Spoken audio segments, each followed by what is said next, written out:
9 তারিখ শুরু হবে এশিয়া কাপ। বাংলাদেশ প্রথম ম্যাচ খেলবে 11 তারিখ। এর আগে নেদারল্যান্ডসকে আনা হয়েছিল স্কোয়াড ঝালিয়ে দেখার জন্য, সেটা এরই মাঝে শেষ হয়ে গেছে। এবার এখান থেকেই বেছে নেওয়া লাগবে 5 জন বোলার, যারা শুরু হতেই জায়গা করে নেবে একাদশে। তবে প্রথম ম্যাচে হংকংয়ের বিপক্ষে কোন 5 বোলার পেতে পারেন প্রাধান্য, সেটাই খুঁজে বের করব প্রতিবেদনে।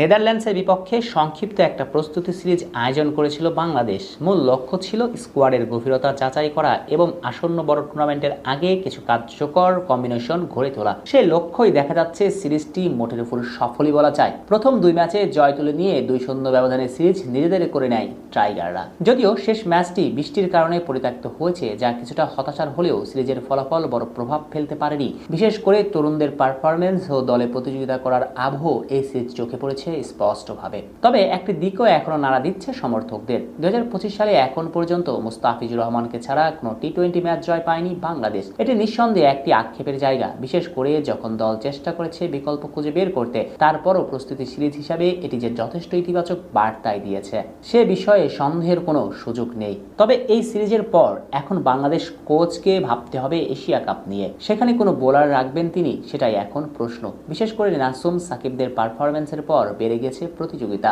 তবে চলুন দেখে নেওয়া যাক সম্ভাব্য যে 5 বোলার থাকতে পারেন হংকং এর বিপক্ষে একাদশে।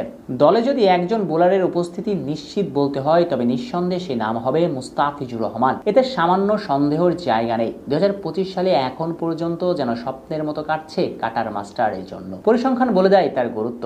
তিনি খেলছেন এমন কোনো টি-20 ম্যাচ এখনো হারেনি বাংলাদেশ। অন্যদিকে তিনি না খেললে দল জয়ের মুখ দেখেনি একবারও।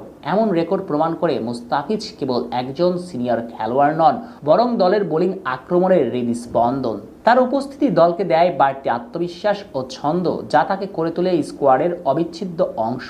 তাই বলা যায়, বোলার যদি একজন হয় তবে সেটা হবেন মুস্তাফিজ, এতে কোনো দ্বিমত নেই। তার বোলিং পার্টনার হিসেবে তাসকিনুরও থাকা নিশ্চিত। 2 ম্যাচে 6 উইকেট শিকার করে সেটা প্রমাণ করে দিয়েছেন এই স্পিড স্টার। কিন্তু যত প্রশ্ন তৃতীয় ফাস্ট বোলারকে নিয়েই। সাইফ যেহেতু বোলিং এর সুযোগ পায়নি, তাই পিছিয়ে পড়েছেন তিনি। কিন্তু যত প্রশ্ন সাকিব ও শরীফুলকে ঘিরে, ভালো ইকোনমিতে বোলিং করার কারণে শেষ পর্যন্ত হয়তো এগিয়ে গিয়েছেন সাকিব। এবার দেখা যাক স্পিনারদের তালিকা।